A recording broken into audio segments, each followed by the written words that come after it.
Hello folks, today I'm going to talk to you about what happens after death.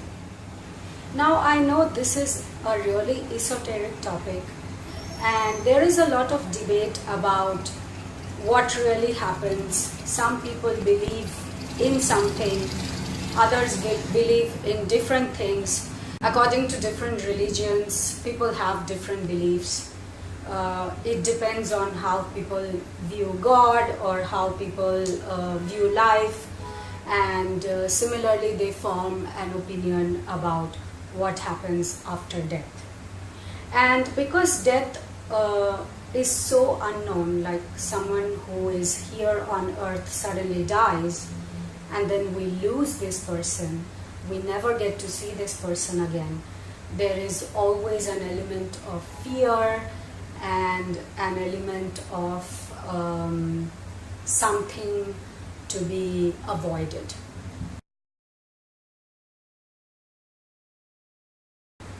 So, death, the most fearful aspect of life, right? But come to think of it, the moment we take birth, we take the risk of dying. Birth itself, the process of birth itself is a risk, because anybody who has come on this planet Earth will die one day. So the question remains, when? We don't want to die before our time, right? And we don't want to die a bad death. We don't want to suffer and die. We all want to go smoothly. However, what is death and why does it happen? And why are we even born for that matter? And what exactly happens after we die? So many questions, and I will try to answer them one by one to see if we can come to a consensus. You must have heard about the law of attraction by now. I don't have to tell you about it. You can read about it anywhere. The law of attraction states that like attracts like, that we create our realities with our minds. We have different levels of minds with which we create our realities. So, death is actually a part of life, and the creation process does not end when our life ends. We actually carry it over onto the other side when we die as well. In the afterlife, there is nothing called time.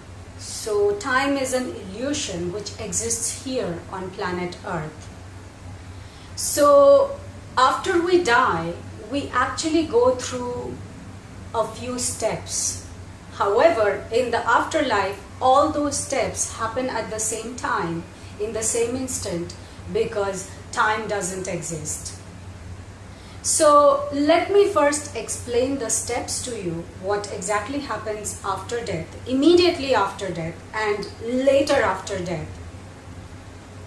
And then you can just imagine all of that happening in a flash.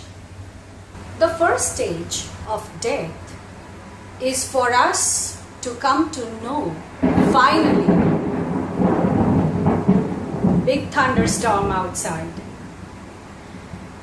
So, what I was saying, the first stage after death is when we leave the body, we finally come to the conclusion that we are not our bodies.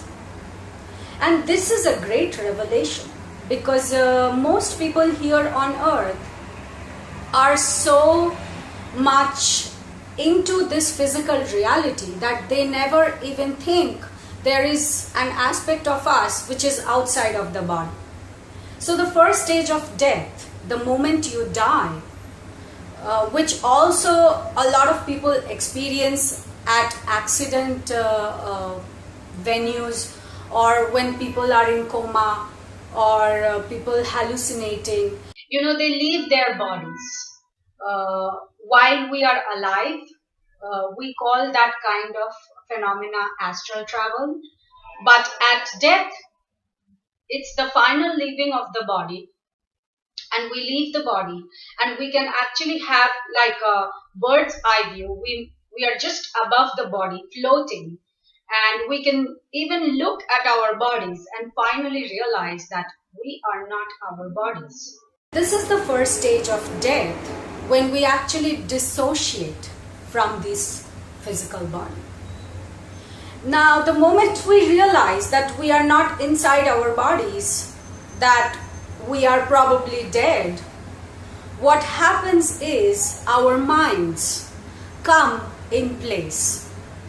Now, throughout life, we are constantly creating, imagining, thinking, visualizing, dreaming, fearing with our minds.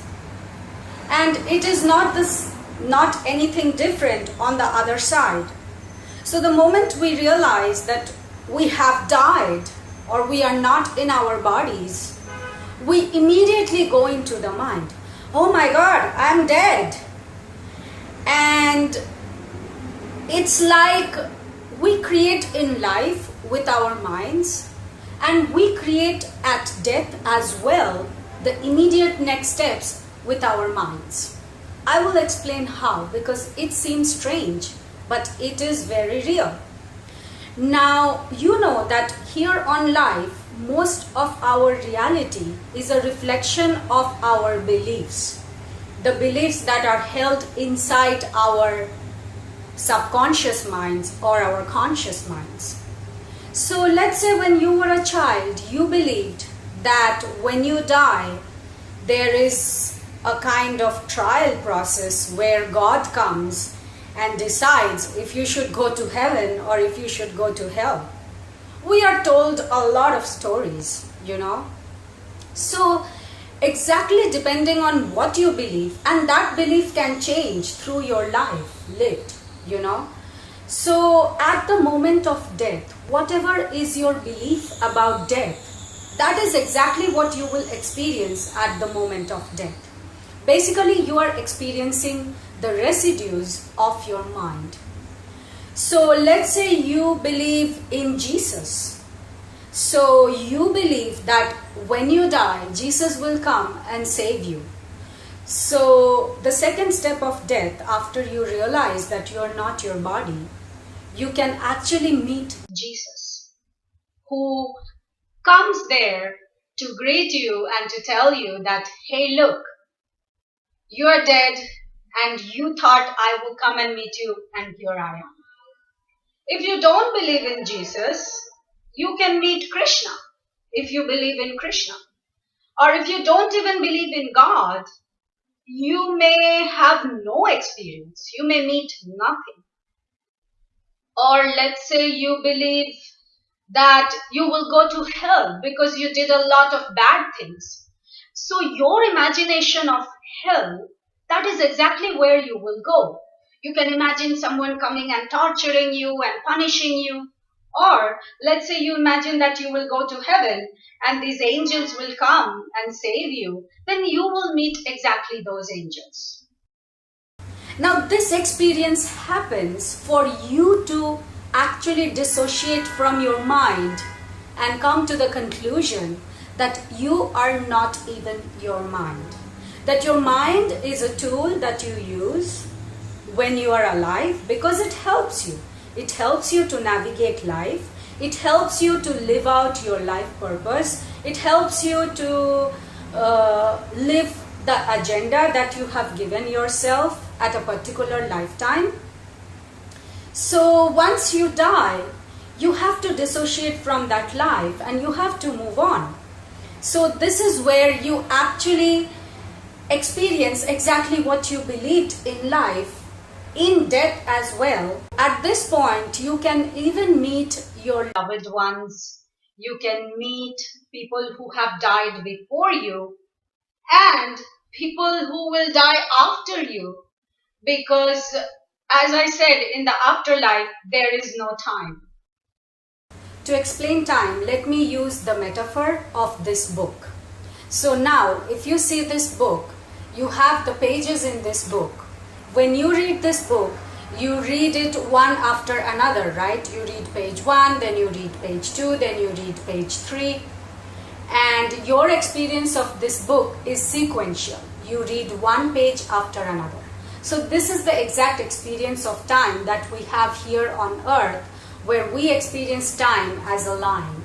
And we are traveling from one end to the other end, which is from birth to death. However, in the afterlife, all the pages exist simultaneously at the same time. So over there, it is not difficult for you to first read page 100 and then go to page 1. So you can always jump time in the after reality because all the times exist simultaneously. However, if you are here on earth and let's say you read page 100 first and then you read page 1, the story will make no sense to you.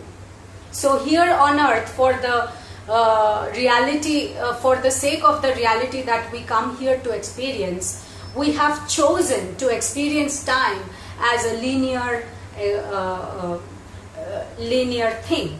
However, in the afterlife or in the spiritual realm or in the absolute reality, time is not linear. Time is just the same instant, which is right here, right now.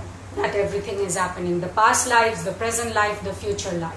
So sometimes in your dream state, you may be actually visiting your other lives, your past lives, or even your future lives. And sometimes in a future life, you might have made a choice that you didn't like. And from there, from your future life, you can receive intuitions or premonitions that is telling you, don't make this choice, this was no fun. So, once you realize that you are not your mind, what happens is you instantaneously go to the next stage of death, where you experience the soul that you are, the soul stream that you have come from. So this is where many people have the tunnel experience, or they come from a darkness to light, they merge into some kind of light or something.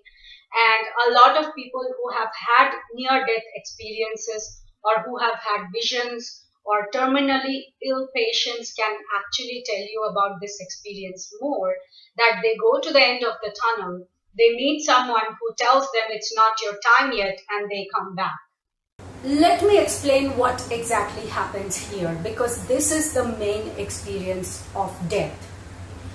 So once you realize that you're not your body, and then that you're not your mind, now you are in your essence, in your soul. So what happens now is you are on the other side, and let's imagine, okay, for a metaphor here, just so you can understand me better, let's imagine there is a room. And this room has a door, so you open the door and you enter the room. And once you enter the room, you merge with all that is. You merge with the light. Now, what is the light? You can call it God. You can call it collective consciousness. You can call it the universe. You can call it whatever. But it is the bigger essence of who you are.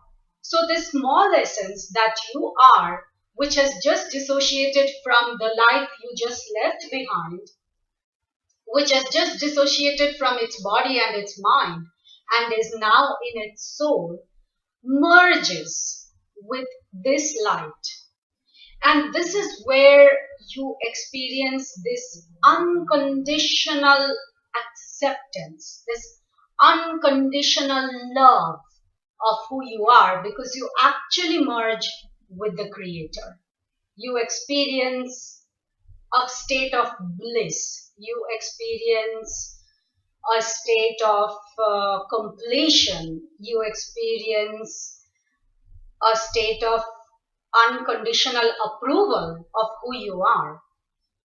And actually the fact that, you are whole and complete and you were never incomplete. So a lot of these beautiful, gorgeous, blissful experiences start happening. And once you merge with this reality, many people call this phase now where you are as the holy inquiry, like a little metaphor where God actually comes to you and asks you, do you want to stay? It's not like a question answer thing where God is coming and asking you, do you want to stay or do you want to go? No. It happens in the form of a feeling. So like feelings are the language of your soul. Feelings are your truth. So you feel because you are always at a place of choice in life and in death. If you even have an iota, a little bit of a feeling or some kind of hesitation that I'm not done, I'm not complete, you will be sent instantly back and you will actually reach a moment before you died, and the time will be adjusted here on planet Earth, because in the afterlife everything happens at the same instant. So if you even have this much of a feeling that you are not complete, you will be sent back. So many people talk about things like near misses, that they died and came back. Many people have had the tunnel experience, they went to the other side and came back. Many people have been in coma and doctors have said they will never come back, and they come back.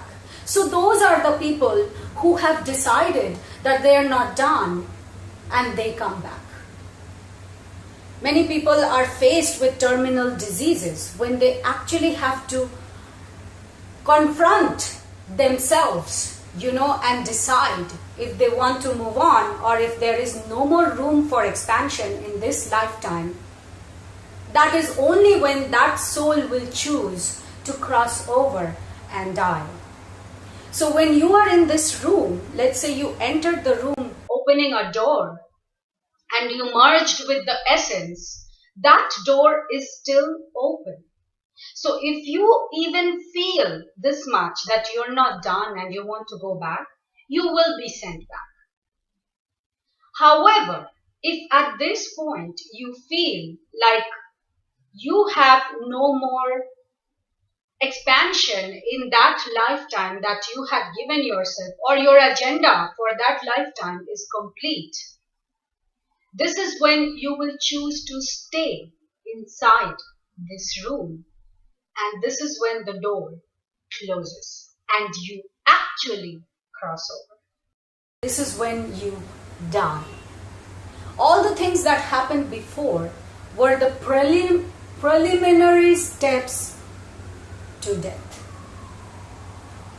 So now that you have crossed over and you have decided that you have no more reason to go back to that life, and you can actually have a bird's eye view of your life, you can also get the perspective. So many people call it a life review. So when you merge with the essence, you can see your life from a bird's eye view, and you can see not only your perspective, you can see also your own life from the perspectives of all the other people who you have interacted with during your lifetime.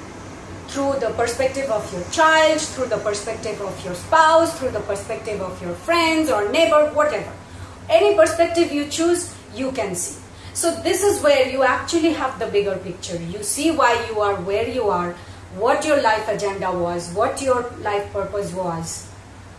And you having this bigger perspective, you choose that, okay, I don't need to go back, those people are fine, Even if some people say, I don't understand why a mother would leave her 5-year-old son and decide to die if she is at a choice, because it doesn't make sense. But when that mother is here on planet Earth and her consciousness is limited, it may not make sense to her. But when she is in the afterlife and she sees the agenda of this child, what are the contrasts this child needs to experience to realize his life purpose, then she may actually decide that she is done and she can move over. So this was just a little example. Different people have different kinds of agendas, all kinds of agendas. So you cannot really judge or question. So once a soul decides that my life is done, she crosses over, the door to this room closes. Now she has become one with this essence, with all that is. And this is where the final realization comes that you are not even your soul. What happens is that the soul is just a part of the essence, the whole essence of God.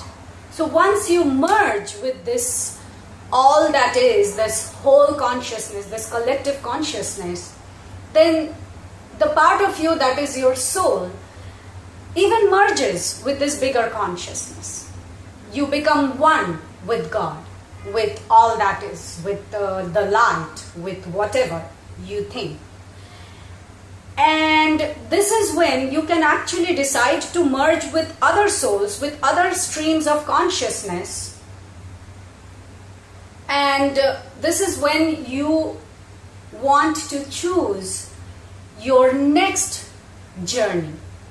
Now, some people can decide to stay in this place of unconditional love, pure bliss, heaven, what you call heaven, for a long time. But as I said, in the afterlife, there is no time. So you can stay there, you can recuperate, you can rejuvenate, you can renew yourself. And then you wouldn't want to stay there forever, because you would once again give yourself another lifetime or another experience to experience other beautiful things in this universe. So essentially there are two realms. One is the physical realm, the other is the spiritual realm. So the physical realm is not just concentrated here on Earth. There are also other planets, other physical beings in other parts of the universe. But to keep things simple, let's just talk about Earth and life here on Earth, because once you've chosen to incarnate as a human being, you would probably choose to incarnate again and again as a human being here on Earth until you have experienced life from many different perspectives. So when you are there and you are merged with the whole, you actually choose, make the next choice based on your immediate life that you've just left behind and all the other past lives that you have lived. Now you can choose to reincarnate again as another human being, or if you decide that you don't want a physical life, you can actually stay in the spiritual realm. But now, let's say in this room where you are, where this door closed, this door actually was the end of your last lifetime, right? Now imagine there are two other doors on the other side of this room, and one of the doors, if you open, it can take you to an entirely new physical life. And the other door, if you open, you can actually remain in the spiritual realm and you can become an angel, or you can decide to be a guardian angel of some human being on earth, and you can choose to work with them. So when you are in the spirit form, you do not have what is called experience. All that you have is knowledge, is wisdom, theory, but you don't have the physical experience. So there are actually a lot of spirits, a lot of souls out there in the spiritual realm who are itching to be in physical bodies, because the journey of life in the physical body, the experience of love, the experience of contrasts, the experience of desires, is something that does not happen in the spiritual realm. But of course, there are spirits. Every person has guardian angels, and there are angels and spirits all around us who have chosen to be angels, who have chosen to be spirits. And you can actually give birth to a lifetime in a spiritual realm. You can choose to work as an angel, and in that lifetime also, once you die as an angel, you can also come back to this room where you can open the other door and you can go to the physical realm. So, but each lifetime has its own mission, has its own agenda, has its own time. So let's say you've decided to work as an angel, then you will stay there, do your work, assist whichever physical life you have chosen to assist, and only when you are done, you will come back to this room where you rebirth, where you give yourself the choice to choose again. So death is nothing to be feared of. It is just a transition. If you've read physics and you've read the theory of relativity by Einstein, you must have heard of the famous equation E is equal to mc square, which means energy is equal to mass times square of the velocity of light. So any object, let's say this is an object which is in my hand, this has mass, right? Now, if I can move, if I can vibrate this object at the velocity of the square of the speed of light, then this will become energy. It will become invisible. You won't be able to see it anymore. That doesn't mean it is not there. If you reduce the speed of that vibration again, you will see it again.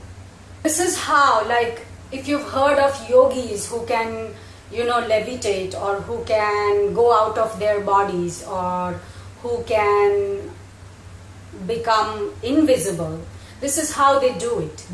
They have enough mind power that they can raise the vibration of their thoughts or their inner being, the inner vibration, to the square of the speed of light, where they can actually become invisible.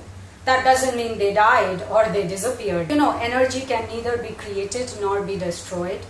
So no person, the consciousness, the soul, the energy that is inside them, they can actually just cease to exist. They always transform to another form. So death is nothing but just a transition. It is nothing to be feared of. And if we stop fearing death, half the crimes will actually go away from this world, because we are so afraid of the unknown, because we don't know what happens after death. We fear it so much. When our agenda for this one particular lifetime is complete, we ourselves will choose to leave. However, it doesn't always happen at a conscious level, because our minds have many different levels. We have the subconscious mind, we have the conscious mind, we have the superconscious mind, and we have the supraconscious mind. So our conscious mind is a very small aspect of our minds, and the conscious mind cannot always see the bigger picture. The supraconscious mind is actually the death consciousness. So once we align with that consciousness, our conscious mind or our subconscious mind gets a bigger perspective of life, of universe, of God, or all that is. And then death is not so fearful anymore.